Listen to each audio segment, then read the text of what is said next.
My name is Ann Lee, and I'm here with Somerville artist Jody Kalela, whom I met several years ago when working on a 3-part book series called Artistry and Fiber. And she was one of the artists that I chose to be in the sculpture volume. And at the time, I was really impressed with her passion, with her ability to connect with different people, and her desire to, no pun intended, thread different issues together and present them to the public. Jody and I have continued to be in touch, and I was thrilled to have her be a part of this collaborative effort at Cary Library. Jody has a BA in biology from Boston University and attended the certificate program for graphic design at Mass College of Art and Design. She also studied at the School of the Museum of Fine Arts and the Art Institute of Boston. She was a founder of Kalela Graphic Design and now teaches fiber arts and materials workshops, both locally and nationally. So it's a pleasure to have you here to talk about our collaborative event at Cary Library. And I guess I'll start at the beginning. I defined you as a fiber artist, but how would you define yourself as an artist? I consider myself a sculptor who uses soft materials because I like to work dimensionally mostly. But I'm also it has been brought to my attention lately that I'm also a relational aesthetic artist. And that's a new form since the 90s apparently, that it's about art that is about connecting people and the experiences that happen to be between people. That's primary, and then the material object is secondary. It's sort of the vehicle. So I'm sort of here as the, facilitator person to pull together a community and enhance their experiences with each other. And you yourself as a child, do you remember your first experiences with this kind of process, with either the sculptural process or the fiber process? Well, there's a couple. One when I was 5. I come from a family of women who always knit. And my mother, aunt, grandmother, that sort of was a major pivot point of their relationship, was the knitting that they did together. And we also summered down the Cape.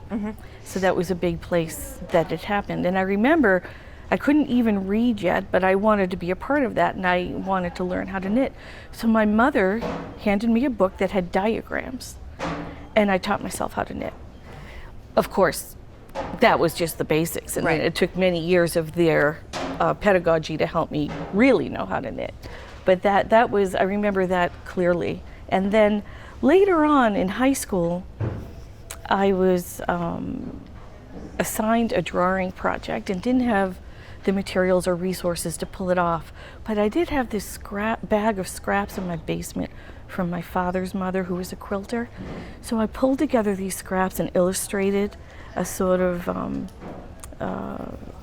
scene, and was scared to death to submit it. And as it turned out, it was received so well. It kind of opened my eyes to how material is a relevant tool that you can use. And your whole experience with your family was one of collaboration and connection and community. And not just my family, but our whole neighborhood on this beach. We would swim all day, start shivering, sit on the hot rocks, and knit. And some of us would be using pencils for needles, and we had the plastic Wonder Bread bags to put our knitting in as our knitting bags. And so that whole experience was a big part of me too. And it's no accident that so many words around fiber have to do with connection, like threading together, binding together, weaving. Yeah. So after high school, you go to college, but you studied science. And I'm curious, you put that on hold, and I'm curious how that interest in science has informed you, if at all, in your practice now. Science was my second love, particularly cellular biology, and I was fascinated by the systems that would happen within cells. And they almost serve as metaphor, so the micro versus macro. And that's really what caught my attention. So when I came back to creating fine art, particularly sculpture, that's what I sort of tapped into. So what was that first piece that you created, and how did the cellular aspect of it come to play? Well, one of my first pieces was a large, what I like to call a cutwork embroidery, but it's not really. And it was 6 feet by 9 feet. It's called Undercurrent. And it was layers of aluminum screen that I cut away and embroidered with wire. And it looks either like a flowing river or a bloodstream, depending on your perspective. And how was that received? And Very well. Where did you present it? I was invited to participate in a show at Newton Art Center. The curator was Denise Driscoll, and the name of it was Material Matters. And she brought together a few of us who were using unexpected materials in new ways. And it was received very well. It sort of gave me a lot of encouragement to continue. So you've alluded to using different materials in your projects. How do you choose what to use? Does the material inform the piece, or is it the other way around? Of course, there are times where the material informs the piece if there's something you have in mind. But with inspiration, oftentimes, well, actually what I want to say is the piece informs the material when you have a goal in mind. But what happens with inspiration is the material tells me what to do. So I'll start with the material and respond to its qualities and try to pull out in what it has the capacity to express. Can you give me an example? Well, again, undercurrent. Okay. Because the aluminum screen is woven like a fabric, but it's wire. So you can treat it as a woven interlocking fiber when you're separating it and unraveling it, but you can also take advantage of its ability to maintain a shape if you bend it there. So that was one. Another one, I have a series called Seeds or Blasts, and those look like little micromorphic growing cellular things. And there I was using needle felting and felt, and the capacity of the felt to contract where I wanted it to create the shapes that look like that.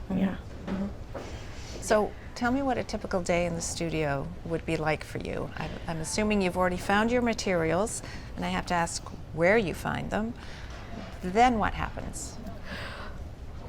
This is a tough one to answer because I don't have like a typical day.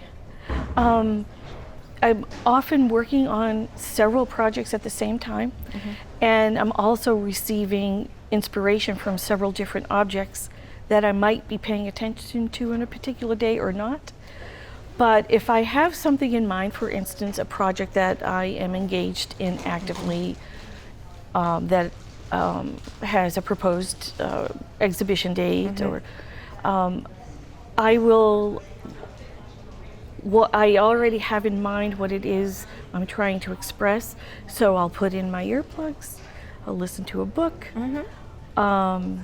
or the news or something, and just get into my space where I either do the work of making multiples, and each time I'm doing that, sort of like knitting, it's meditative, and I'm sort of ruminating on the reason why I'm doing it. or I get to work of just playing with the materials and seeing where it goes and just responding. And are those found materials, recycled materials, repurposed? Where do they all come from? I work with a lot of found materials that I look for at flea markets and yard sales or trash day. I mean, Dumpster diving. Yes, yeah. And I've learned to respond, to listen to myself when I have a reaction to something, and I don't know why. Like with my Mary Janes, something sparked me when I saw a particular little figurine, and I sat it on my desk at the studio for a while, and then one day it just happened, what I needed to do, and then I realized why. And that by realizing why, or beginning to realize why, it guided me in where I wanted to bring it. And where was that? To a more extreme expression of what it means to be a Mary Jane. Tell me more. Well, that's a series of work where I take found figurines that it started out and mostly contains young girls wearing Mary Jane shoes. And the original figurines I was responding to just happened to be wearing Mary Janes. Of course, that was working subliminally, and I didn't know why at the moment. So after creating a few, and I was able to observe that commonality, I realized this is what it's about. You know, I was born mid-20th century. These Mary Janes had a very strong symbol in my life as a young woman. And I found that by wrapping them up in this shape of a yarn ball, which is another domestic symbol, I was expressing my ideas about being voiceless or muted, and combination of oppression and expression. And that's what that's all about. So you're touching on feminism here. I know. And very appropriately. And I'm wondering how else in your works you express and explore that side. You know, it's so great when you have a certain number of years under your belt and then you can do a personal retrospect where you can look at things. Like recently I put a few photos of things on my dining room table, and all of a sudden something screamed out at me that I wasn't totally aware of. So it comes as a surprise to me that I am a feminist artist. I don't know why, but I'm just, not recently, but in the past it came as a surprise to me. And it's my experience as a woman, daughter, wife, mother, and that's what I draw upon. And so I come at it as who I am, but I think a lot of these feelings and issues are applicable to anyone who feels marginalized or outside or misunderstood or any number of things. Let's turn a little bit towards some of your collaborative projects. You alluded a little bit to why they're so important to you as an artist. And can you talk a little bit about that and also describe some of your early collaborative projects?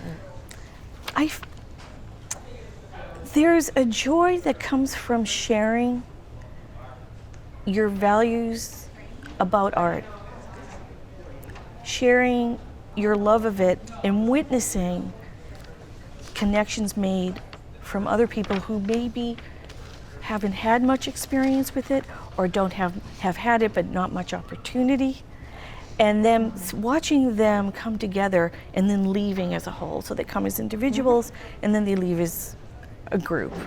And I teach a lot, and I find in the classes where I teach over a long period of time that often what happens is I don't even need to be there anymore, which is a great feeling. I'll say sometimes, I'm going to go get a coffee, I'll see you later, because they sort of have made their own support system. And it's taken a life of its own. Yes, exactly. And So I find a lot of value in that. I think a lot of it has to do with the times that we're in and have been in.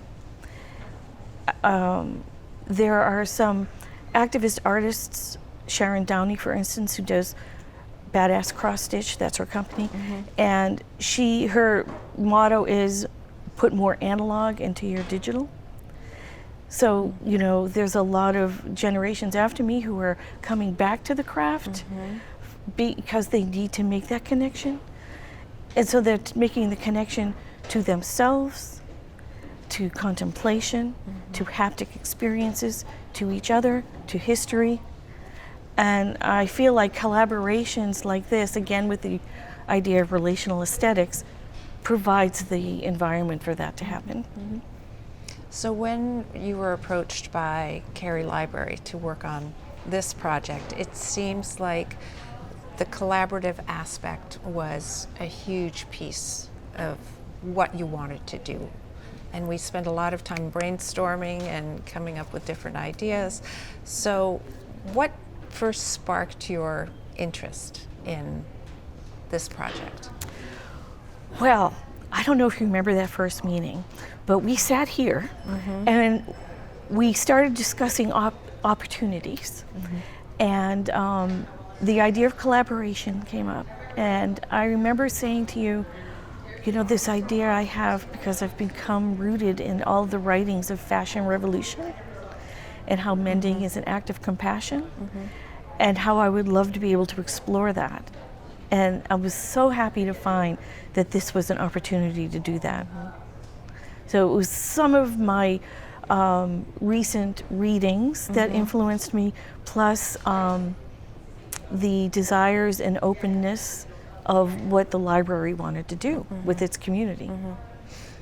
And that's very much the theme for the library this year, is the whole community connection and getting people to not be isolated pods, but to come together with a project in mind. And you've called this project Full Circle. Tell us why that title. Oh, there's so many meanings to that. It sort of happened organically, but I am thinking about political issues having to do with fast fashion and exploitation, ecological concerns about the immense amount of waste that ends up in landfills and hurts the earth, and then social issues having to do with mending, compassion, repair. And the big picture of downscycling, I can't remember the exact term. Upcycling. That's what it is. Okay. Where we make new relationships with our things instead of making things. We take resources from the earth, we process them, and then we interrupt the cycle by throwing them in a landfill that never decomposes because of the materials and the immensity of them and what they're made of.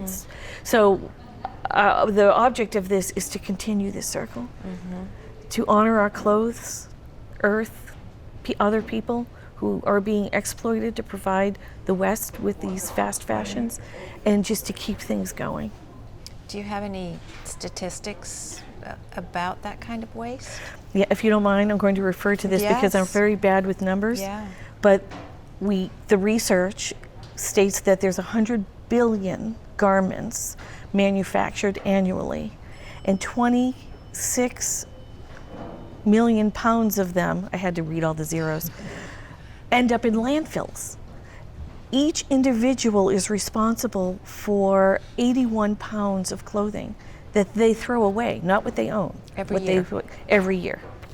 So it's these sorts of numbers that impacted me when I was doing some research for this. And when I think of Full Circle, I'm also thinking of the earth. That's right. Our Mother Earth. Mother Earth. Yeah. There's no mistake why we're using a circular form.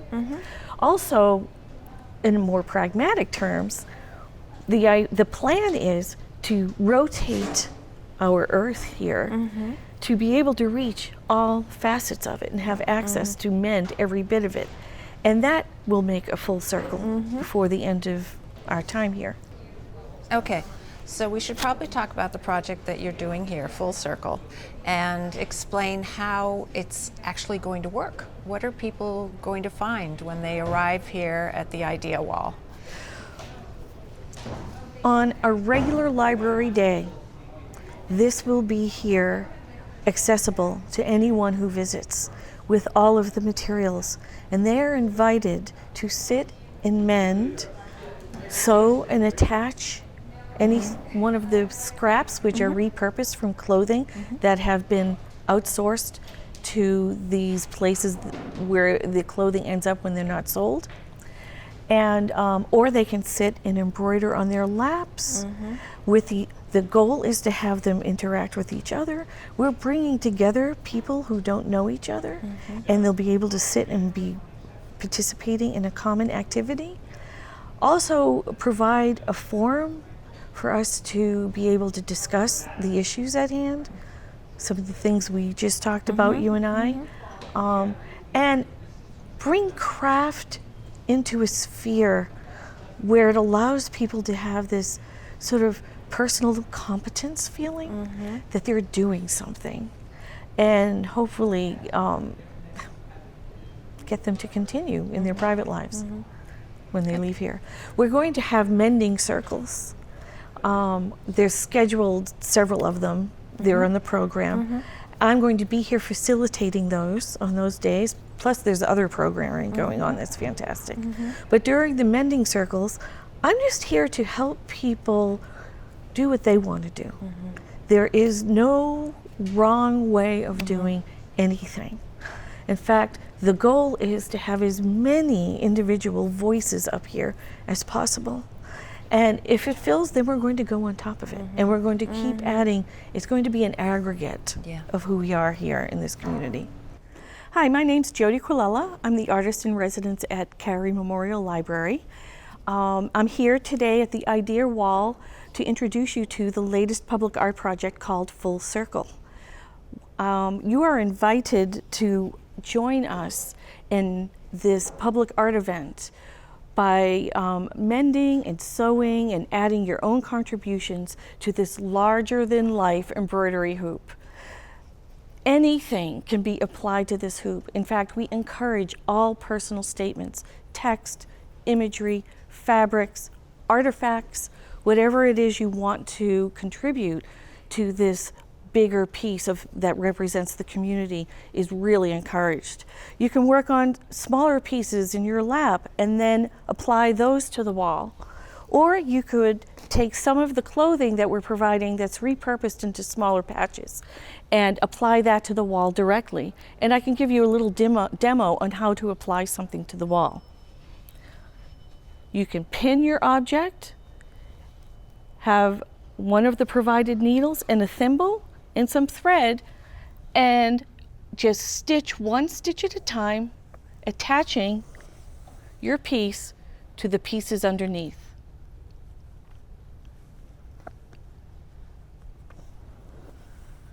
And that's it. I'm looking forward to seeing all the different voices that will come together when this piece evolves. Thanks. And I think one of the points is to understand that it doesn't need to be perfect. And you Not at all. mentioned that. There's no right way to do it. And It's about the process, it's about the relations, it's about sharing information about issues, and the craft. And that's what you hope to bring out of this, get out of this. Do you have works hanging here at Cary that people can see a different side of you? Yes, I'm very excited to be exhibiting in the Piper Gallery. The show's called Obstructed View, and in it you'll see a few of my Mary Jane sculptures, as well as some tin types that I've embroidered. Smaller ones that I found that are actual tin types from the 19th century that I found are found objects, and then larger ones that I've created as sort of monster versions of those little ones, but it was a reproductive process I had to develop to do so. It all started with the smaller tintypes because I was asked to respond to a collection at a museum in Northampton called Historic Northampton. And I was going through the daguerreotypes, and they have an amazing archive of all sorts of things of the Pioneer Valley. And in the catalog of daguerreotypes, all the men had every bit of data about who they were, where they lived, where they worked, who they married, how many kids, what their hobbies were, you name it. And about 80% of the women, unidentified women. And so that's what sort of sparked the name of that show and inspired me to find my own unidentified women. You know, when you go to the flea markets and there's that old dusty shoebox and they're in there and someone got it from an estate sale, no one knows who they are anymore. So I found the ones that seemed compelling to me and embellished them with an embroidery to sort of either make them invisible or more visible, give them a voice. Embroidery, of course, is a feminist act. And so that's what that Unidentified Woman series is about. And that's what inspired me to go larger and expand the theme about identity and who is it we are really looking at in these photos. Oh, that'll be fascinating. And how long is that up for? Till the end of February. Wonderful, wonderful. So this is a project using needle and thread. In the vastness of contemporary art, where do you see the needle arts or the fiber arts making a difference? And how will they be making a difference? You're right. It is such a vast category. I mean, you had 3 books on it, right? Yes. And could have done exactly many, many more. How do you choose? I mean, starting with the second wave feminists, Lenore Tawney and Sheila Hicks, and trying to make formal, massive sculptures in response to the patriarchy of the art world at the time. And everything right up through to now, which we have a lot of young artists who are using craft as activism. And so I find that art, and particularly craft, has a unique perspective. It provides a gateway for people to understand concepts. It provides a gateway for artists to express ideas and have it be read and felt by the public. And it also provides, it can be used as an implement of socio-political issues to, help make change. There's a whole movement of craft dissidents now that I'm a big fan of. Yeah. Do you want to tell us more about that? Oh, well, I talked a little bit about Sharon Downey. Yes. And she does cross stitch and the analog. We need more analog than digital in our life. Then there's also a young woman in the UK, Sarah Corbett. And she wrote a book called Craftivism. And her whole premise is if we want to surround ourselves with beautiful, hopeful things, then why can't our protest be beautiful and hopeful? She grew up as a child of ministers who were very politically active, and she spent a lot of her youth in picket lines and protesting, and had an aha moment one day when she felt like it was a very violent act, what she was doing, and thought there must be a better way. So she is using cross-stitch to create statements politically. She'll cross-stitch a political statement on a mask and put it on a patriarchal statue in London. She, in one particular case, there was some sort of political dinner, and she and her cohorts embroidered sayings of political import on napkins and handed them out at the dinner, and was told afterwards that it had effective change on their perspective on how to approach this particular subject, because there's a non-aggressive, soft way of getting across, although it's not soft, it's edgy. It's edgy, but it's done in a soft material. Yes. Which kind of, that paradox I think makes it catches really people powerful. by surprise. Yeah. You know, even the suffragettes, There were some who felt like knitting kept them in the domestic sphere, and there were others who felt like it provided them with a way to be in the presence of discussion without being threatening. So there's many ways to look at it. Yeah, no, it's political yarn bombing. Yeah. A whole new approach. Yeah. Yeah. What's next for you? Once Full Circle closes, where are you going to go? Well, what are you going to do?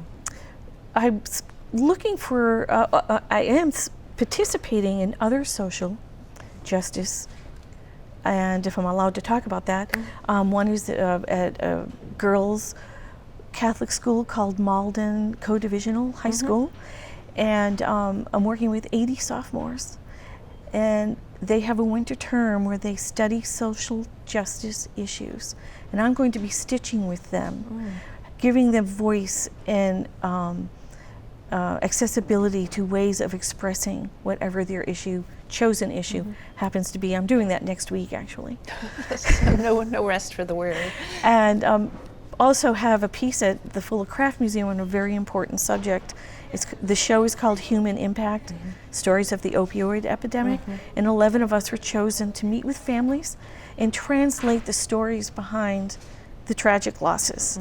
And my piece is called Once Was, inspired by a poem of the mother I met, single mother of a boy who lost his life. And my memorial is 12 feet tall and contains 3,600 remembrance poppies, and each one representing 200,000 deaths since 1999. That's really powerful. So even though that wasn't so much a collaborative of many, I did have access to talking with many people about it, and they provided me with donated clothing that I could use to create these remembrance poppies. So that's another thing that's going on. Don't walk to that exhibit. Yeah. It's a great one. There's the other work is fascinating as well. Great. So, and I have a solo show coming up at Boston Sculptors in April. I'm teaching in Greece and in Australia, and I'm looking forward to getting back to this conceptual side of the studio soon. And I'm sure people are looking forward to meeting you here. Oh, I can't wait. Yeah. Yes. Yeah, so I'm sure people are looking forward to dropping in on some of the mending circles and meeting with I you am so and excited working for this, with yes. you. So I hope people will also come to the opening reception, which is on Monday evening at 7 p.m. And thank you for spending time with us and telling us about your project. Well, thank you, and I'm so looking forward to meeting the community in the mending circles. We have several scheduled, to the opening, sharing what I like to do, seeing what they do, and then watching this evolve as we revolve full circle with it. Beautifully said. Thank you.